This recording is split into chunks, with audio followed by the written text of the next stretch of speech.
Olá, seres humanos, Adriano Augusto falando mais uma vez. E, bom, o assunto de hoje é interessante porque fala sobre mitos e verdades, né? Sobre os surdos, né? Ou surdo-mudo, né? Como todo mundo aí aprendeu durante a vida. Bom, onde eu vivo tem um surdo que até então eu chamava de surdo-mudo, né? Mas eu percebi, devido ao material que eu estudei, para poder ampliar meu conhecimento, né? Que de fato esse termo surdo-mudo não existe, né?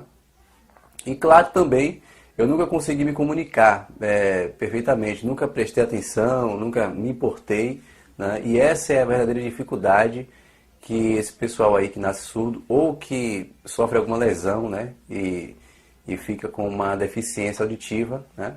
É a dificuldade que eles têm em enfrentar todas essas barreiras e dos ouvintes, né? Que ouvintes na comunidade dos surdos é denominado as pessoas que falam e que ouvem, né? Assim como eu e você. Bom, então vamos agora falar sobre algumas verdades, né? Sobre os surdos.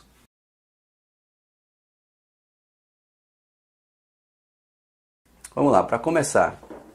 Surdo, mudo ou deficiente auditivo? Bom, o correto seria surdo, apenas, surdos. Nós sabemos que quando nos referimos a surdo-mudo ou até mudo, olha só, ele é mudo, não fala. O que estamos querendo dizer é que ele não tem a comunicação oral, tá? Então muitos até usam esse termo por falta de informação e não propriamente por preconceito. Mas o correto seria surdo, porque é considerado surdo todo aquele que tem perda auditiva e utiliza a língua dos sinais como forma de comunicação. Mas até os surdos, eles emitem sons, né? Então, o mudo é apenas aquele que não emite som.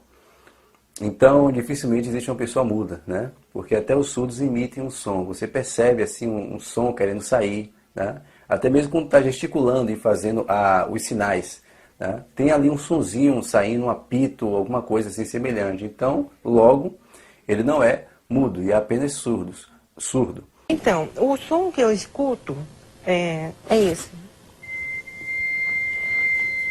Esse é o som que você ouve. Exato. Todos os surdos realizam leitura labial? Não, né? Infelizmente não. Alguns desenvolvem essa habilidade por meio de muito treino, né? E outros não treinam, não conseguem, enfim. É interessante porque quando você vai se comunicar com um surdo que lê e consegue ler a expressão dos seus lábios, ele vai entender sem você precisar gesticular. E vai te responder, né? Assim como eu estou falando agora, ele entende as palavras, os gestos, e eles ouvem através de uma imagem, né? Eles criam uma imagem para a nossa voz. Olha que interessante, é muito louco isso, mas é muito interessante. Porém, ainda assim, uma pessoa que convive com um surdo, ela terá que aprender algumas coisas, porque ele pode até saber fazer a leitura labial, né? Sem você precisar gesticular. Porém, ele vai responder de forma, através da língua dos sinais, né? Que é conhecido como Libras, né? Que é a língua brasileira de sinais. E você vai ter que também saber, né, o que é que ele está falando com o gesto, com a língua dos sinais. Então, de qualquer forma, uma pessoa que convive com o surdo terá que aprender isso, de qualquer maneira, tá? Ou pelo menos alguma coisa para poder entender mais ou menos o que ali o surdo está falando. A língua de sinais é universal? Não. Não, porque não existe língua universal, né? Cada país tem a sua língua. Logo, se você for ao México falando português, muitos não vão te entender. Você terá que aprender o espanhol, né, para poder se comunicar com os mexicanos, porque a língua é espanhol no México. Então, assim também, a língua dos sinais não é universal. Aqui no Brasil, ela é reconhecida, Libras é reconhecida como a segunda língua, né? Ou seja, ela é uma língua, né, de sinais, de surdos.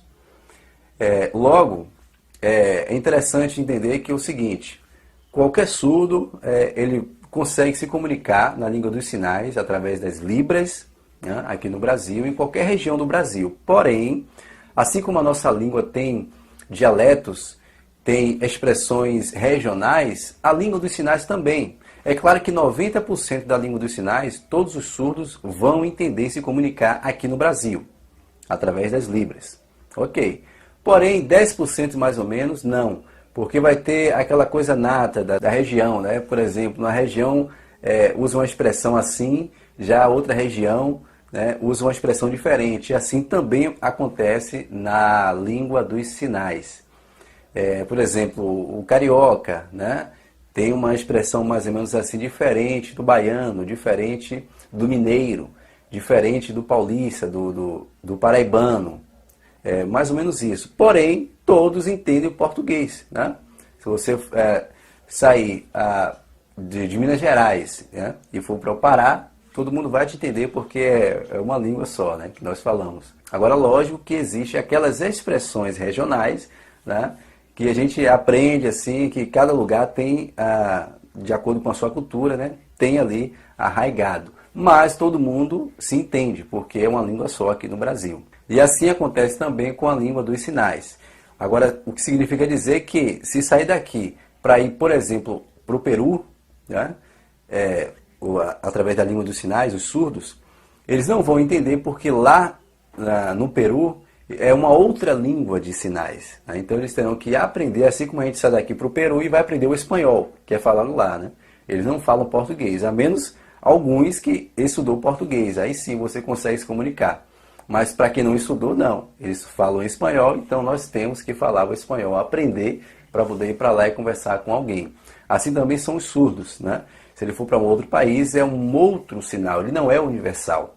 Então eles terão que aprender a forma de comunicação através de sinais que os surdos daquele país falam. Porque a língua dos sinais não é universal. Bom, então vocês percebem que não é universal, né? Porque aqui em Libras, Língua Brasileira de Sinais, aqui no Brasil, a palavra homem, a expressão homem, ela tem essa língua de sinais aqui. Observe bem, né? Olha só que já tem uma outra diferente, ok? Mais abaixo você percebe que tem outra diferente para poder expressar a mesma palavra, homem. E aí você vê que a forma britânica, né? A língua britânica de sinais, né, para expressar a palavra homem já é totalmente diferente, observe bem, certo? E aqui a forma húngara, né, de expressar a palavra homem através da língua de sinais dos surdos já é também diferente, ok?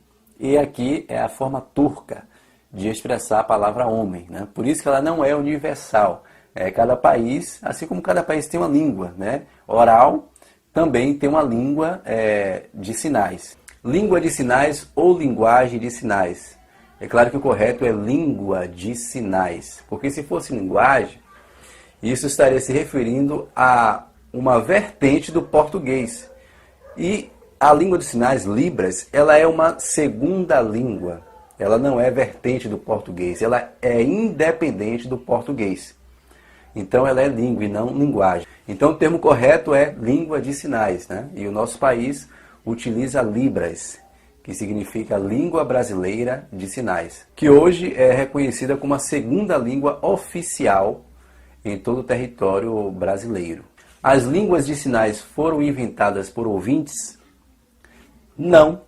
Agora, lembrando que ouvintes na comunidade dos surdos significa pessoas que falam e que escutam, né? Como eu e você. Esse é o termo designado para pessoas que falam e que ouvem. E a língua de sinais ela não foi inventada por pessoas que falam e que ouvem. Não, ela foi desenvolvida pelos próprios surdos, claro, lógico. E tem um caso muito interessante que foi documentado em Nicarágua, onde até os anos 70 não se tinha notícia da existência de línguas de sinais, né? Até que eles juntaram algumas crianças surdas, né?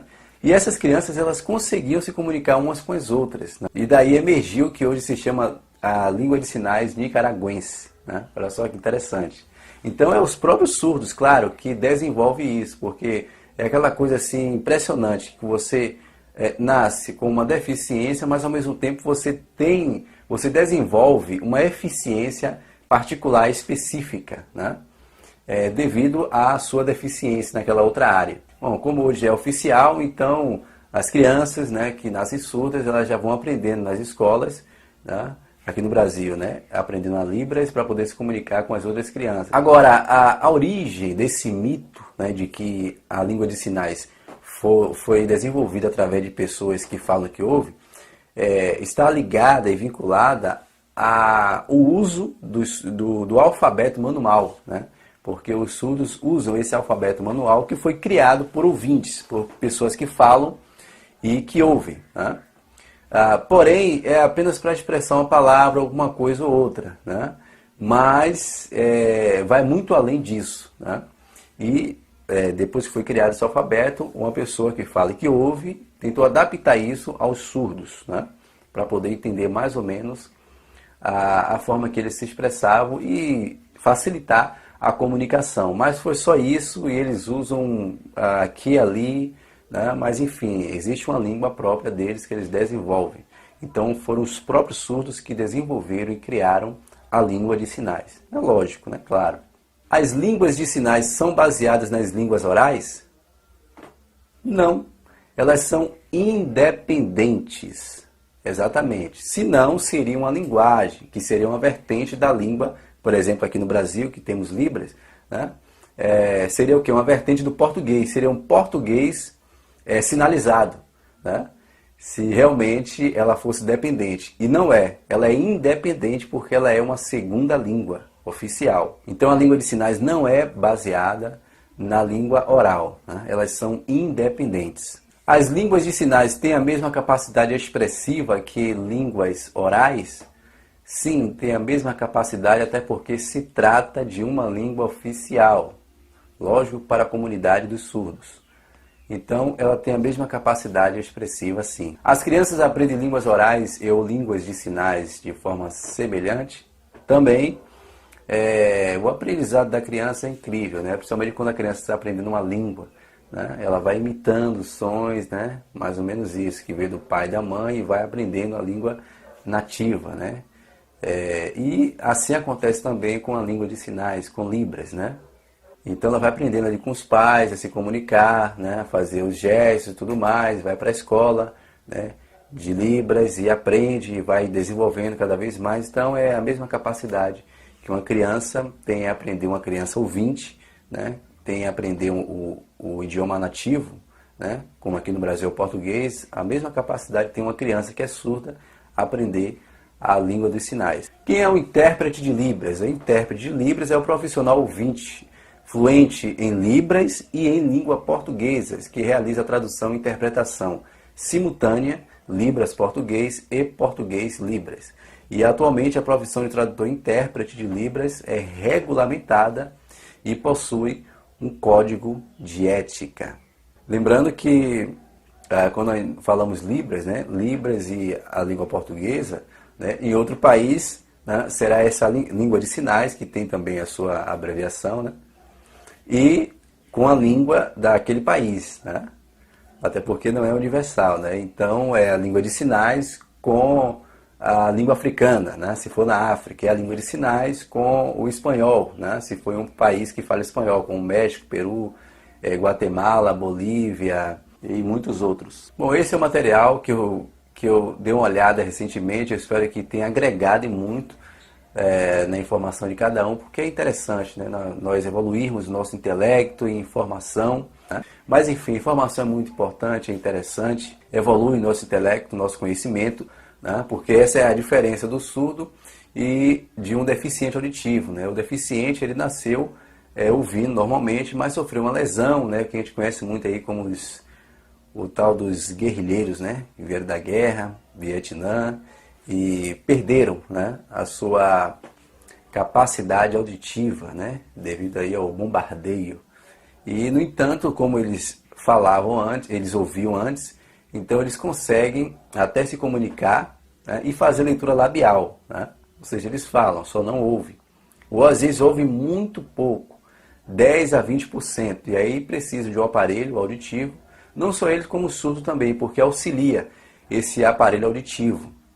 Mas é interessante que com essas pessoas especificamente, algumas pessoas aí, eu até vi em alguns filmes, né? As pessoas falavam alto, né? Porque é uma pessoa que ouve, mas ouve muito baixo mesmo, né? Os decibéis realmente ali é forçado, porque a perda foi grande. Mas consegue ouvir, né? De qualquer forma. Já o surdo não adianta você gritar, né? Por isso que a informação é interessante, porque seria até uma estupidez, né? Às vezes a gente nem sabe, mas está sendo estúpido quando a gente chega para um surdo e começa a falar alto. Não adianta, porque ele é surdo. Ele não vai te ouvir se você gritar e colocar um trio elétrico do lado, não vai ouvir, né? Então é interessante você falar calmamente, claro, e se ele conseguir fazer leitura labial, o que muitos surdos não conseguem, são alguns surdos que conseguem fazer leitura labial e entender o que você está falando através do movimento, né? Ele conseguir, ótimo, a comunicação será interessante. Mas ainda assim teremos que fazer aí, aprender alguns, gesticular, alguns sinais para poder a comunicação se tornar melhor. Eu não sei nenhum sinal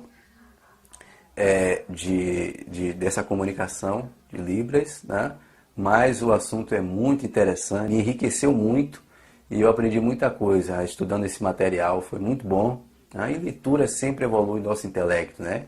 Em todos os assuntos. E um outro link que eu vou deixar também é o de Silvia Lia Grespan Neves, que é uma autora, né, que escreveu um romance, né, que se chama Mãos ao Vento. Olha só, e ela é uma autora surda, né, aqui no Brasil. E é um romance que conta a história de uma moça surda, né, que se envolve com um rapaz ouvinte, né?